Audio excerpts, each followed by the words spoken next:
వేసవికాలం రాగానే భూమిపై ఉష్ణోగ్రతలు పెరిగిపోతాయి, చెట్లు వాడిపోతాయి, నీటి వనరులు ఎండిపోతాయి. మనకే తాగడానికి తగినంత నీరు దొరకడం కష్టమైన సందర్భాలు కనిపిస్తాయి. అలాంటి సమయంలో మన చుట్టూ ఉండే పక్షులు ఎన్నో కష్టాలు పడుతున్నాయి. అవి మాట్లాడలేకపోయినా వాటికి తినేందుకు, తాగేందుకు దొరక్క చనిపోతున్నాయి.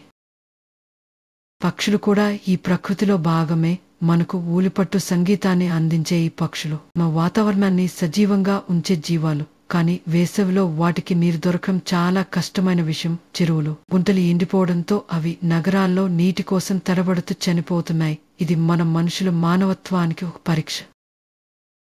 ఇందుకే మనందరం చిన్న మార్పుతో గొప్ప సేవ చేయవచ్చు. మన ఇళ్ల అంచులపై, తాటాకులపై, తోటలో చిన్న మట్టి పాత్రలో తాగునీరు ఉంచితే చాలు. ప్రతిరోజు శుభ్రంగా నీరు మార్చుతూ వాటిని పరిశుభ్రంగా ఉంచాలి. దీనివల్ల పక్షులు నమ్మకంగా వచ్చి నీరు తాగగలవు.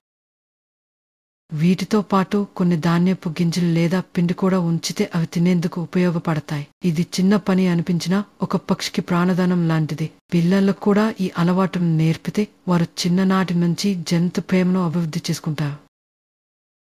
ప్రకృతితో మానవుని బంధం అపూర్వమైనది. పక్షులకు నీరు అందించడం ద్వారా మనం ప్రకృతికి సేవ చేస్తాం. ఈ చిన్న ప్రయత్నం ఎంతో గొప్ప మార్పును తీసుకురాగలదు. వేసవిలో ప్రాణులకు ప్రాణదానం ఇవ్వడం కంటే గొప్ప పుణ్యం లేదు.